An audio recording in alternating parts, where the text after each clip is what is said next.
대만의 미래가 불투명해지고 있습니다. 중국의 대만 침공이 점점 가시화되고 있기 때문인데요. 중국과 대만 사이에 일어날지도 모르는 군사적 충돌을 양안전쟁이라고 많이들 표현하지만 실제 전쟁이 발발하면 전쟁이라는 표현이 무색할 정도로 중국의 일방적인 공격이 될 가능성이 많습니다. 물론 미국이 대만 방어를 천명했기 때문에 중국도 함부로 대만 침공을 실행에 옮기기는 어려운 것이 사실입니다. 그러나 중국이 대만을 사이에 둔 미국과의 대립에서 잃는 것보다 얻는 것이 더 많다는 판단을 했을 때는 사태가 어떤 방향으로 흘러갈지는 그 누구도 예측할 수가 없습니다. 그렇게 되면 대만은 미국은 물론 어떤 나라의 도움도 없이 독자적으로 중국과 전쟁을 치르며 방어를 해야 합니다. 단적으로 결론을 내리긴 어렵지만 현재 대만의 군사력을 보면 중국의 대대적인 침공을 막아내는 것은 거의 불가능에 가깝습니다. 이보다 더 큰 문제는 대만 내의 분열과 대만 국민들의 저항 의지입니다. 중국이 아무리 압도적인 군사력으로 침공을 가해도 대만이 준비를 철저히 한 후 결집된 총력전을 펼치면 이 또한 결과를 예측하기 어렵습니다. 하지만 대만 내 국론은 양분되어 있고 대만 국민들 중에는 목숨을 걸고 싸우느니 중국에 항복하는 게 낫다는 생각을 가진 사람들도 굉장히 많다고 합니다. 그래서 준비했습니다. 오늘은 풍전등화에 놓여있는 대만의 처지와 유사시를 대비한 대한민국의 방어태세에 대해 알아보겠습니다. 여러분의 구독과 좋아요가 꺼리튜브 운영에 많은 힘이 됩니다.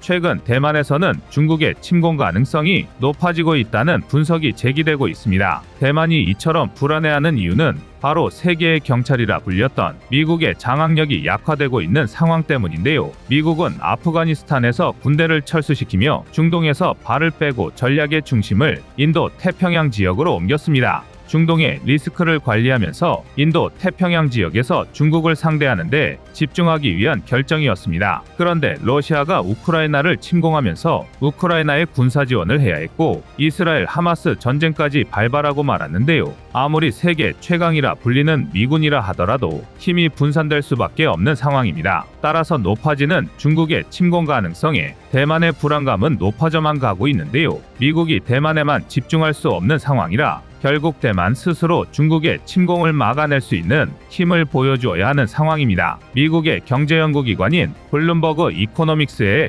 분석에 따르면 중국이 대만을 침공할 시 전 세계에서 어마어마한 금액의 GDP가 감소할 것으로 분석했습니다. 심지어 이 중에서도 특히 대한민국의 경제적 피해는 절망적인 수준입니다. 블룸버그는 대한민국 GDP의 20%가 감소할 것으로 추정했습니다. IMF가 발표한 2023년 세계 경제 전망에서 대한민국의 1인당 명목 GDP가 약 4,473만 원이었으니 GDP가 894만 6천 원이 감소한 3,578만 4천 원까지 떨어지는 건데요. 이렇게만 말씀드리면 감이 잘 안 오실 수도 있지만 GDP, 다시 말해 국내 총생산은 이름처럼 한 나라 안의 모든 경제 주체가 1년간 생산한 최종 재화와 시장 가치를 모두 더한 것을 의미합니다. GDP가 떨어지면 발생하는 사태를 알고 계신다면 이해가 더 쉬우실 겁니다. GDP가 떨어지면 경제 성장이 둔화되고 이로 인해 소비, 투자, 고용 등 경제 전방위에서 부정적인 일이 발생합니다. 소비는 위축되고 투자자는 감소할 것이며 고용시장은 지금보다 더 얼어붙을 것입니다. 당연히 소득도 줄어들 테고 이로 인한 예산 감소는 필연적인데요. 더 중대한 문제는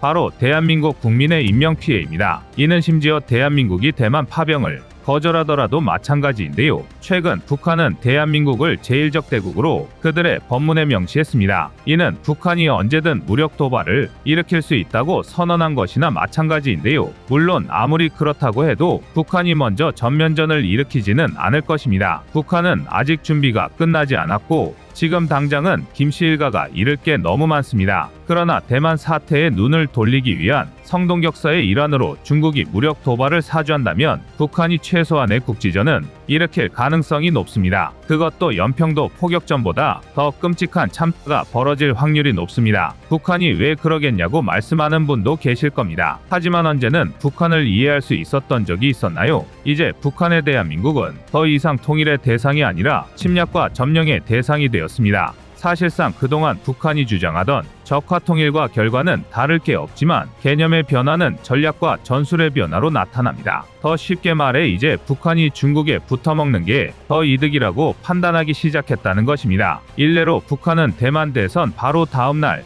동해상으로 고체 연료 기반 극초음속 IRBM을 발사했습니다. 이는 고체 연료를 미리 주입한 미사일로 대한민국과 미국의 정보 자산이 포착하기 전에 미사일을 기습 발사할 수 있음과 미국 전략 자산이 위치한 괌에 대한 타격 능력, 대한민국 방공망을 파괴할 극초음속 미사일 기술을 모두 보유했다는 선전 행동이나 다름없습니다. 정상적인 나라가 아닌 북한은 과거부터 이런 식으로 미사일과 무력 도발을 대화의 수단으로 사용해 왔습니다. 더군다나 북한의 IRBM이 반중 당선인이 결정된 대만 대선 바로 다음 날 발사되었다는 것, 앞서 말씀드린 중국의 사주에 의한 무력 도발을 일으킬 가능성을 더욱 높게 만들었는데요. 문제는 중국의 대만 침략과 동시에 북한의 무력 도발이 발생한다면 미국은 대한민국이 아닌 대만을 선택하리란 것입니다. 일례로 지난 2023년 미국 싱크탱크 전략국제문제연구소 홍칭 CSIS는 중국의 대만 침공을 상정한 시뮬레이션을 통해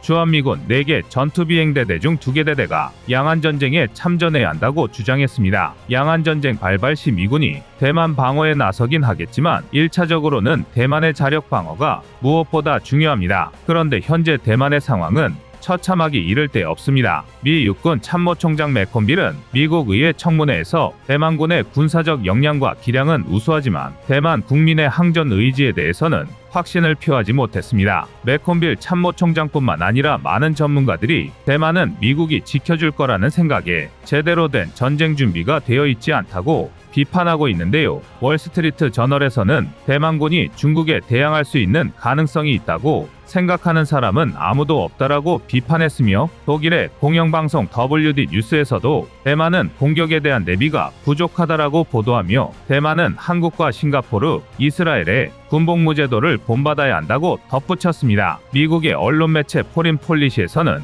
대만군의 현 상황을 텅 빈 껍데기라고 표현하며 대만의 군대라는 게 존재한다는 걸 인정할 수 없을 정도로 위기에 처해 있다고 주장했습니다. 심지어 한대만계 미군은 중국이 침공할 경우 많은 대만인들이 도망가거나 항복하는 길을 선택할 것이라며 미국의 더 많은 지원이 필요할 것이라고 말하기도 했습니다. 이러한 대만의 현실에 미 국방부에서는 대만은 전쟁 수행 의지가 없으니 빠르게 포기하고 필리핀과 한국으로 이어지는 새로운 중국 방어 라인을 구축하자는 주장이 제기되고 있을 정도입니다. 매콤빌 참모총장 역시 한국에 대해서는 군사적 능력도 우수하고 국민들의 의지도 확고하다고 말하며 대만과 달리 믿고 맡길 수 있는 동맹이라고 강조했습니다. 대만 국민들이 이처럼 낮은 참전 의지를 보이는 데에는 대만 정부와 군에 대한 깊은 불신 때문인데요. 대만 내에서도 친중파와 독립파로 극명하게 나누어져 전쟁이 일어날 경우 극심한 내분이 발생할 것으로 예상되고 있습니다. 심지어 대만 본토 방어를 위해 가오슝에 하프미사일 기지를 건설하는 방안이 추진되고 있었으나 가오슝 시의원이 미사일 기지가 들어오면 중국의 타깃이 되어 위험해질 수 있다는 이유로 반대하기도 했습니다. 중국 함대를 막기 위한 대한미사일 하푼 기지가 대만 남부 해안을 따라 신설될 예정이었는데 시작부터 대만 국내 정치인의 반대로 발목이 잡힌 상황입니다. 이러한 자국의 현실을 잘 알고 있는 대만 청년들은 미래가 없다고 판단하고 일찌감치 중국행을 선택하는 경우도 많습니다. 옥스퍼드 이코노믹스는 대만은 세계에서 인재 유출이 가장 심각한 나라가 될 것이라는 전망을 내놓은 바 있습니다. 지정학적인 불안과 경제 성장률의 둔화로 대만 젊은 층이 중국으로 취업하는 경우가 매년 늘어만 가고 있는데요. 이는 대만의 국가 경쟁력을 저해하고 안보 문제로 이어질 수 있다는 지적이 나오고 있으나 마땅한 대안은 없고 대만 젊은이들 사이에서는 중국은 크고 대만은 중국에 대한 의존도가 높으니 언젠가는 합치게 될 것이라는 인식이 팽배하다고 합니다. 직장과 집까지 중국에 있는 대만 청년들이 중국과 전쟁이 일어난다고 해서 참전할 거라고는 생각하기 어렵습니다. 대만은 정규군뿐 아니라 100만이 넘는 예비군을 보유하고 있으나 그 훈련 상태와 무장 체계가 엉망이라 그 누구도 전쟁이 날 경우 제대로 싸울 수 있을 거라 믿지 않고 있습니다. 대만도 징병제 국가이나 1년이던 대만의 의무복무 기간이 2018년부터 4개월로 줄어들면서 징병제가 사실상 폐지된 것이나 마찬가지로 다름없습니다. 4개월 동안 기초군사훈련, 특기훈련 정도만 받고 이후 예비군 훈련을 통해 전투력을 유지하겠다는 계획이었지만 기초 군사훈련만 거치고 4개월밖에 복무하지 않는 군인들이 뛰어난 전투력을 발휘할 수 있을 거라고 기대하기는 어렵습니다. 반면 한국은 베트남에 이어 세계에서 두 번째로 많은 예비군을 보유하고 있는 국가인데요. 단순히 규모만 클 뿐만 아니라 정기적으로 실탄 사격을 포함한 체계적인 훈련을 받고 있으며 최근에는 과학화 예비군 훈련장을 통해 더욱 실전과 같은 훈련을 실시할 수 있는 방향을 추구하고 있습니다. 한국 예비군들이 훈련받는 모습을 본 유엔군 장교가 예비군의 규모도 놀랍지만 그보다 더 놀라운 것은 예비군의 훈련 수준이다. 내가 보기에 한국 예비군은 어지간한 나라의 현역병들보다 훨씬 숙련된 병사들이다. 예전에 일본 자위대와 대만군의 훈련장에 갔던 적도 있지만 한국 예비군에 비하면 훈련 수준이 매우 떨어졌다며 한국 예비군의 전투력에 찬사를 보내기도 했습니다. 이렇게 체계적인 예비군 제도를 가진 국가는 한국과 이스라엘 정도인데요. 한국과 이스라엘 외에도 예비군 제도를 가진 국가는 많지만 막상 전쟁이 발발했을 때 예비군 자원을 제때 동원하고 무장시켜 배치할 수 있는 역량을 가진 곳은 거의 없다고 할 수 있습니다. 대만은 위기 앞에서 자국의 운명을 오직 외세에만 의존해야 하는데요. 강력한 군사력과 국가를 수호하겠다는 국민들의 단단한 의지가 있는 대한민국이지만 유사시를 대비해 대만의 현실을 반면교사로 삼을 필요가 있을 것 같습니다. 여러분의 구독과 좋아요가 꺼리튜브 운영에 많은 힘이 됩니다. 미국이 대만을 못 믿는 데에는 다 이유가 있습니다. 사실 대만은 미국에 있어 중국이 아시아 패권을 차지하는 것을 막고 태평양 진출을 저지하는데 꼭 필요한 지리적 요충지입니다. 그런데도 여전히 미국은 중국과 대만의 갈등 상황에 더 깊이 개입하지 못하고 있습니다. 물론 갈등이 전쟁으로 확대되는 것도 염려되겠지만 또 다른 이유 중 하나는 바로 대만인들 상당수가 이미 중국화되었기 때문입니다. 즉, 대만과 대만인을 신뢰하지 못하는 것입니다. 가장 좋은 예가 대만 잠수함 유출 사건인데요. 새로 건조된 대만의 신형 잠수함 정보가 몽땅 중국으로 건너갔는데 유출한 범인이 무려 대만 국회의원입니다. 그래서 준비했습니다. 미국이 대만의 전략정보호성을 지키는 이유, 대만 사회 깊숙이 파고든 중국의 영향력과 잠수함 기술 유출이 우리나라에 미친 영향에 대해 자세히 알아보겠습니다. 대만이 신형 잠수함을 건조했습니다. 대만이 직접 설계하고 가오슝시 SBC 조선소에서 만들었다는 하이쿤급 IDS 잠수함인데요. 기공식이 열린 지 1, 2년 이내에 대만 해군에 인도될 예정이라니까 곧 현장에 배치될 것입니다. 의외로 스펙도 준수한 편이어서 이번에 건조된 SS-711 하이쿤은 길이 70m, 폭 8m, 기준 배수량 2,500톤급으로 마크 48 모드 6 중어뢰, UGM-84L 하푼, 블록2 대한미사일을 운용하며 로키드 마틴, 레이시온사가 제공하는 전투 디지털 소나 탐지 시스템이 장착됐습니다. 특이한 것은 또한 AIP 시스템 대신 대만조선사가 생산한 리튬이온 배터리가 장착됐다는 점인데요. AIP는 공기부료 추진입니다. 말 그대로 공기에 의존하지 않는 추진 방식이라서 외부 공기 없이 내부에서 화학적 반응으로 동력을 생성합니다. 주로 재래식 잠수함에서 쓰던 시스템이지만 출력이 충분하지 않다는 단점이 있어 요즘은 주동력원보다는 추가 동력원으로 쓰는 추세입니다. 어쨌든 이번 SS-711 하이쿤은 2027년까지 총 8척이 건조될 예정인데요. 이번 함부터 8번 함의 IDS 잠수함 후속 건조 사업에만 100억 달러, 우리 돈 약 13조 원이 투입될 예정입니다. 그런데 이 와중에 충격적인 사건이 벌어졌습니다. 하이쿤의 기밀 정보가 중국에 유출됐다는 가능성이 제기됐고 수사 결과 사실로 확인되었습니다. 사실 대만의 정치 군사 분야 인사 중 절반 가까이가 친중권인 걸 감안하면 이례적인 뉴스도 아닌데요. 그 유탄이 대한민국에까지 튀었다는 사실은 우리가 꼭 되짚어야겠습니다. 먼저 시간을 역순으로 돌려보면 대만의 첫 잠수함이 진수되고 얼마 지나지 않아 대만 해군 측에서 잠수함 정보가 유출되었다고 발표했습니다. 당연히 대만 사회는 난리가 났는데 이때 대만의 전 해군 고문 출신 무기 브로커 거시가 등장, 중국 측에 기밀을 넘긴 국회의원의 실명을 공개합니다. 해당 국회의원 역시 증거가 없다며 거시를 공격하는데요. 이때 사건의 녹취록까지 폭로되죠. 그리고 이상하리만치 사업 진척 속도가 빨랐던 하이쿤급 잠수함의 비밀까지 공개되고 말았습니다. 때는 2018년 대만에서 잠수함 설계를 위한 기업 입찰을 시작했던 시점, 독일의 209-214급 잠수함 도입 수출 관련 프로젝트 참여 경험이 있던 한국의 박모 씨가 이끄는 한국 SI와 위에서 언급했던 대만의 무기부로 거거시는 손을 잡고 잠수함 플랫폼 구축 건조 사업에 참여합니다. 대만의 자회사와 공장까지 설립한 한국 SI는 대한민국 정부의 허가 없이 기술진과 장비를 대만으로 반출, 한국의 잠수함 기술을 고스란히 대만으로 넘겨주는데요. 문제는 이 기술이 중국으로 전달되었다는 것입니다. 우리로선 참으로 분통하고 억울한 일인데요. 그러나 정작 발등에 불이 떨어진 것은 대만입니다. 사실 중국에 비해 해군력이 빈곤한 대만으로서는 딱히 뾰족한 수가 없습니다. 중국 항모를 격침할 수 있는 유일하고도 현실적인 대안은 오직 잠수함뿐인데 이제 미국이나 한국으로부터 박쥐 취급을 당하게 생겼으니 군사 지원은 물론 앞으로의 기술 지원까지 요원한 일이 돼버렸습니다. 대만의 처지가 딱한 것은 실제 대만과 중국의 해군력을 비교해보면 답이 나옵니다. 사실 대만은 해군력으로만 따지면 중국보다 앞서 있었습니다. 적어도 1990년대 초까지는 말입니다. 하지만 중국이 고속성장 아래 신기술과 최신 무기를 도입하면서 지금은 추월당해도 한참 추월당했습니다. 특히 대만은 다수의 중대형함이 주력을 이루고 대형함 전력도 준수한 편이지만 문제는 함선 대부분이 노후하고 부실하다는 데 있습니다. VLS를 장착한 함선은 아예 없고 연장이나 단장 미사일 발사기만 달려있어 대응성이 한참 딸리는 데다가 그나마 구축함 4척으로 겨우 체면을 세우는 중입니다.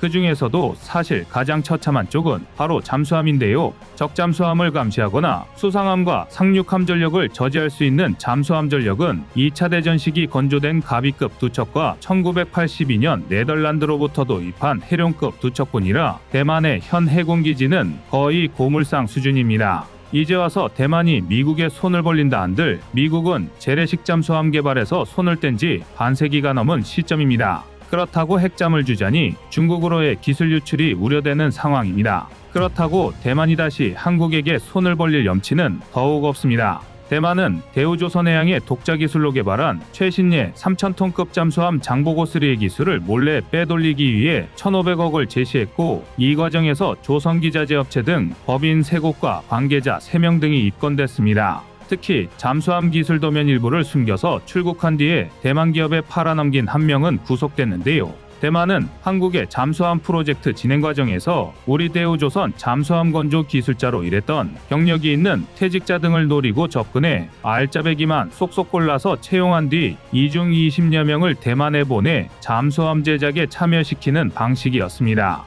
심지어 이들은 현행법상 기술 유출에 해당할 여지가 많다는 걸 알고도 대만에 공장을 짓고 기술진을 스카웃 사업을 벌인 것으로 알려져 더욱 충격을 주고 있는데요. 이들은 대만 남부 가오슝에 있는 대만 국제조선공사에서 잠수함 건조 업무에 투입됐습니다. 특히 우리 조선소에서 빼간 잠수함 유수분리장치, 배터리 고정장치 등 핵심 부품의 설계도면 2건을 공항에서 해양 플랜트 건설에 필요한 풍력 부품이라고 속이는 뻔뻔함까지 시전했던 것입니다. 사실 대만 군부는 애당초 잠수함 진수 일정 자체가 무리라고 계속 주장해왔습니다. 설계가 2018년에 시작됐는데 3,000톤급 잠수함을 5, 6년 만에 완성, 현장에 배치하겠다는 계획 자체가 말이 안 되기 때문입니다. 그런데도 대만 정부는 이를 밀어붙였고 무리한 일정 탓에 결국 이런 사달이 나고 만 것입니다. 결국 하이쿤 잠수함 개발엔 한국은 물론 영국과 스페인, 일본의 기술도 포함된 것으로 알려졌는데요. 미꾸라지 몇 마리 때문에 잠수함 선진국의 기밀이 새어나갔고 중국만 이득을 본 결과가 되었습니다.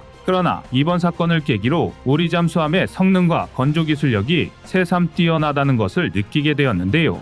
그도 그럴 게 최근 폴란드의 오르카 사업에 우리 잠수함이 유력한 후보로 거론되고 있기 때문입니다. 폴란드는 현재 보유하고 있는 러시아제 킬로급 잠수함을 대체할 신형 잠수함 도입 프로젝트 일명 오르카 사업 입찰을 지난 여름 마감했습니다. 유럽의 전통 강호인 독일 티센크루프 마린 시스템과 프랑스 나발그룹, 영국 바콕 등 이름만 대면 알만한 대형 메이저들이 출사표를 냈습니다. 우리나라도 하나오션과 HD현대중공업이 각각 입찰에 응했는데요. 이번에 폴란드가 내건 핵심 조건은 까다롭기로 유명합니다. 30일 이상의 작전 지속 능력과 200m 이상의 자망심도, 그리고 어뢰와 미사일, 기뢰무장에 더해 지상과 해상을 가리지 않는 수중 목표물 타격 능력, 그리고 드론 운용 능력의 기술 이전까지 요구한 상황입니다. 특히 폴란드는 이런 잠수함 4척을 도입하는데 모두 8조 원을 쏟아부을 계획인데요. 이 사업에 뛰어든 우리 도산한창호급이 가장 뛰어난 경쟁력을 갖췄다는 게 현재 업계의 분석입니다.